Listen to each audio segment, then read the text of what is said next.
Welcome to Aseem's kitchen. இன்றைக்கி ஒரு முக்கியமான தகவலோடு உங்களை சந்திக்க ஆசைப்பட்றேன். போன வருஷம் அதிகமாக ஆன்லைனில் ஆர்டர் செய்யப்பட்ட உணவு எதுன்னு பார்த்தீங்கன்னா அது பிரியாணி. அதுலேயும் குறிப்பாக சிக்கன் பிரியாணி ரொம்ப அதிக அளவில் இடம்பெற்றிருக்கு. அந்த வகையான ஒரு பிரியாணி முஸ்லீம் வீடுகளில் செய்யும்போது அதுக்கு ஒரு தனி சுவையே கிடைக்கும். அந்த மாதிரி ஒரு சுவையான ஒரு மட்டன் பிரியாணியை தான் இன்றைக்கி நம்ம இந்த வீடியோவில் பார்க்க போகிறோம். எப்படி செய்கிறதுன்னு வாங்க வீடியோக்குள்ளே போகலாம். வீடியோக்குள்ளே போகிறதுக்கு முன்னாடி நம்ம சேனலை சப்ஸ்கிரைப் பண்ணாதவங்க சப்ஸ்கிரைப் பண்ணிக்கோங்க. பக்கத்தில் இருக்க பெல் ஐக்கானை ப்ரெஸ் பண்ணி விட்டுருங்க. அப்போ தான் நான் அடுத்தடுத்து போடக்கூடிய வீடியோலாம் உங்களுக்கு நோட்டிஃபிகேஷனில் வரும். இதுக்கு தேவையான பொருட்கள் 5 வெங்காயம், 3 தக்காளி, 7 பச்சை மிளகா, கையளவு கொத்தமல்லி, புதினா, 5 ஏலக்காய், 2 இன்ச் பட்டை, 100 ml எண்ணெய், ஒரு லெமன் ஜூஸ், 300 ml தயிர், பாஸ்மதி அரிசி 500 கிராம், மட்டன் 500 கிராம். இப்போ அடுப்பு பற்ற வச்சு குக்கர் வச்சுக்கோங்க. மட்டன் பீசஸை அதில் நல்லா மஞ்சள் போட்டு கழுவி வச்சுருக்க மட்டன் பீசஸ் அதில் சேர்த்து உப்பு அது மேலே போட்டு தண்ணி விட்டு நல்லா ஒரு 3 விசில் 4 விசில் வர்ற வரைக்கும் வேக வச்சுக்கோங்க. மட்டனை ஏன் நம்ம குக்கரில் வேக வைக்கிறோன்னா அது நல்லா சாஃப்டாக வெந்துடும். அதே நேரத்தில் ஒரு ஜூஸ் கிடைக்கும். அந்த ஜூஸை மட்டன் பிரியாணி செய்யும்போது யூஸ் பண்ணோம்னா நல்ல ஒரு ஃப்ளேவர் கிடைக்கும் மட்டன் பிரியாணிக்கு. அதனால தான் இப்போ குக்கர் மூடி போட்டு ஒரு 3 விசில் வர வரைக்கும் அதை வேக வச்சுருங்க.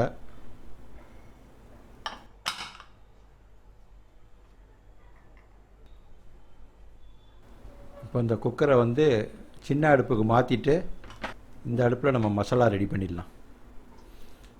கடாய் வச்சுட்டு எண்ணெய் போட்டுக்குங்க. சூடான உடனே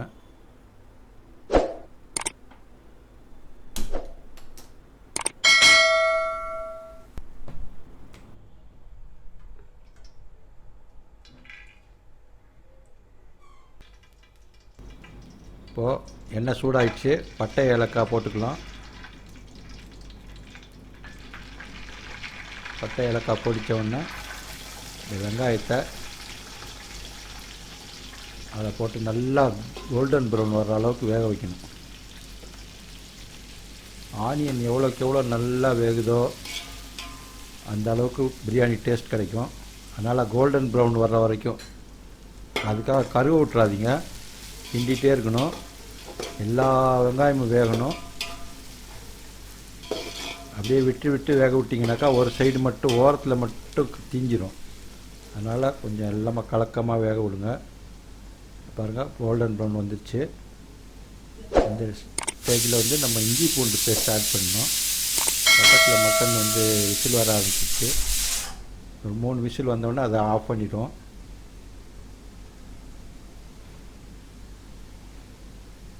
இப்போ இந்த வெங்காயம் நல்லா கோல்டன் ப்ரௌன் கிடச்சிருச்சு. நமக்கு தேவையான டெக்ஸ்சர் வந்துருச்சு. அதனால் இந்த சமயத்தில் இஞ்சி பூண்டு பேஸ்ட் ஆட் பண்ணிக்கலாம்.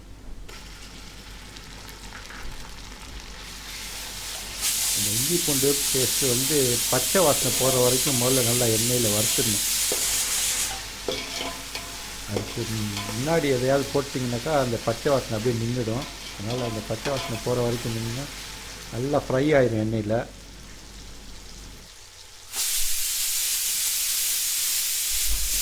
இப்போ குக்கர் 3 விசில் வந்துடுச்சு. குக்கர் ஆஃப் பண்ணிக்கலாம். இந்த வெங்காயம், தக்காளி, இஞ்சி பூண்டு தான் பிரியாணிக்கு உள்ள மெயின் இன்க்ரீடியண்ட்டு. அதை நீங்கள் எந்த அளவுக்கு கரெக்டாக பண்ணிட்டீங்களோ அந்த அளவுக்கு பிரியாணி டேஸ்ட்டாக வரும் உங்களுக்கு.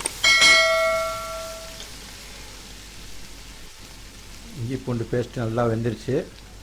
இப்போது தக்காளி, பச்சை மிளகா, கொத்தமல்லி, புதினா இது 4ஐயும் ஆட் பண்ணி அதை பேஸ்ட் ஆக்குற வரைக்கும் அப்படியே கிளறி விட்டு வேக விடுங்க. அந்த தக்காளி நல்லா மசிஞ்சு இந்த மாதிரி பேஸ்ட் பதத்துக்கு வரணும். அது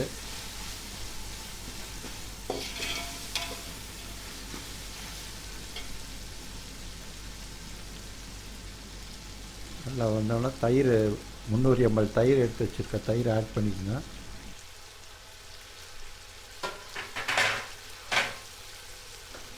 தயிர் கூட மிளகாத்தூளையும் சேர்த்து ஆட் பண்ணி நல்லா மசிய விடுங்க.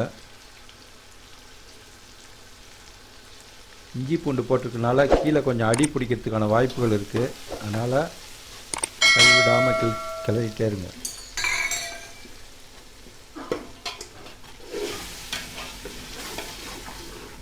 தக்காளி நல்லா மசிஞ்சு பாருங்கள், ஒரு கிரேவி பேஸ்ட் மாதிரி ஆகிடும்.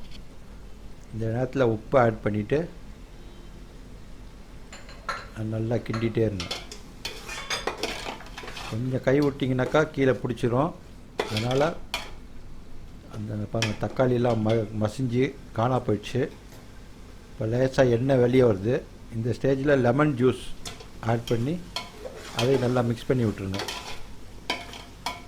இந்த ஸ்டேஜில் தான் நம்ம வந்து மட்டனை குக்கரில் வேக வச்சுருக்கோம் பார்த்தீங்களா, அந்த மட்டனை ஆட் பண்ணணும். இந்த ஸ்டேஜில் இந்த லெமன் ஜூஸ் நல்லா மிக்ஸ் பண்ணிவிட்டு எண்ணெய் பிரிஞ்சு வர ஆரம்பிச்சிச்சு பாருங்கள். இதில் வந்து அந்த மட்டனை அதில் உள்ள ஜூஸோடு சேர்த்து அதில் மிக்ஸ் பண்ணணும்.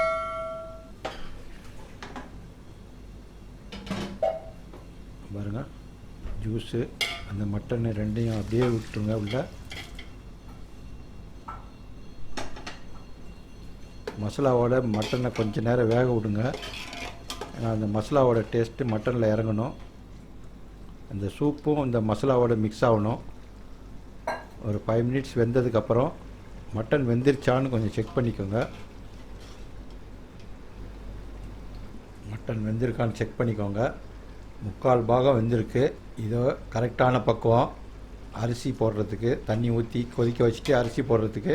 இப்போ தண்ணி எவ்வளோ ஊற்றணும்னு பார்த்தீங்கன்னாக்கா, எவ்வளோ அரிசி அளந்து வச்சுருக்கோமோ அதுக்கு 1.5 பங்கு அளவுக்கு தண்ணி ஊற்றணும். 1 கப்புனாக்கா 1.5 கப் தண்ணி ஊற்றணும். நம்ம 500 கிராம் அரிசியை ஏதாவது ஒரு மெஷரிங் கப் வச்சு மெஷர் பண்ணிவிட்டு, அது 3 கப்பு இருக்குது 4 கப்பு இருக்குதுன்னு எவ்வளோ மெஷர்மெண்ட்டில் நீங்கள் மெஷர் பண்ணுறீங்களோ அதுக்கு 1.5 பங்கு தண்ணி ஊற்றணும். நீங்கள் இந்த மசாலா கரைசல் நல்லா கொதிக்கிற வரைக்கும் மூடி வச்சுருங்க.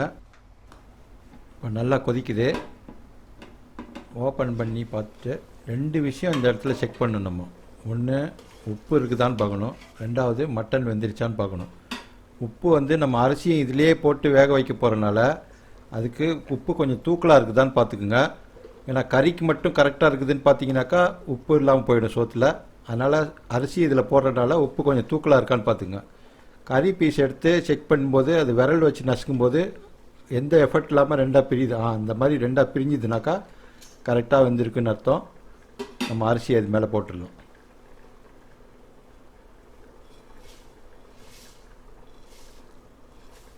அரிசியை போட்டு ரொம்ப கிண்டக்கூடாது. லேசாக ஒரு கிளறி விட்டுருங்க.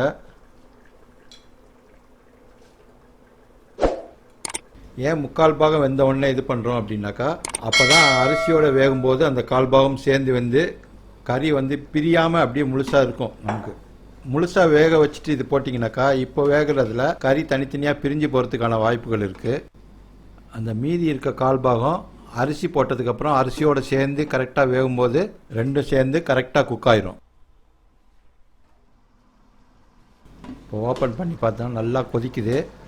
இப்போ லேசாக கிண்டுனீங்கன்னாக்கா அரிசி வெளியில் தெரியும் மசாலாவுக்கு மேலே. இந்த பக்குவத்தில் வந்து நம்ம இப்படியே விட்டு வேக வச்சோம்னாக்கா குழஞ்சிறதுக்கான வாய்ப்பு இருக்குது. அதனால் தம் போடணும். நேராக தம் போடாமல் ஒரு தோசை சட்டியை அடுப்பில் வச்சு அது ஹீட் ஆனதுக்கப்புறம் இந்த சட்டியை தூக்கி அந்த தோசை சட்டி மேலே வச்சோம்னாக்கா இதுக்கு அடி பிடிக்காது. அதனால் இப்போ நம்ம அந்த ப்ராசஸ் தான் பண்ண போகிறோம். இந்த தோசை சட்டி மேலே இந்த சட்டியை வச்சு இந்த மூடி டைட்டாக கவர் ஆகிருக்கணும். இந்த மூடி டைட்டாக கவர் ஆகிறதுக்கு மேலே ஏதாவது வெயிட் வைக்கணும். நீங்கள் மேலே வெயிட் வச்சுட்டு தீயை வந்து சிம்மில் வச்சுருங்க. ஏன்னா ரொம்ப ஃபாஸ்ட்டாக இருக்கக்கூடாது.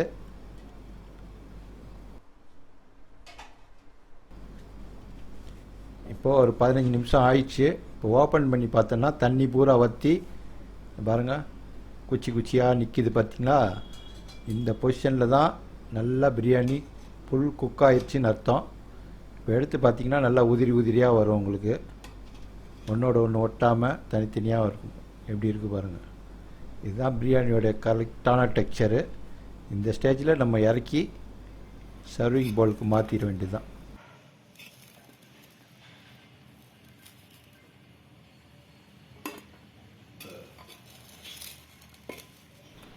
இந்த பிரியாணி கூட சிக்கன் ஃப்ரையும் தயிர் பச்சடியும் வச்சு சாப்பிட்டிங்கனாக்கா சுவை அள்ளும். சுவையான மட்டன் பிரியாணி ரெடி. இந்த வீடியோ பிடிச்சிருந்துச்சுன்னா லைக் பண்ணுங்கள், கமெண்ட் பண்ணுங்கள், ஷேர் பண்ணுங்கள். கண்டிப்பாக மறக்காமல் சப்ஸ்கிரைப் பண்ணிக்கோங்க. பக்கத்தில் இருக்க பெல் ஐக்கானை ப்ரெஸ் பண்ணிக்கோங்க.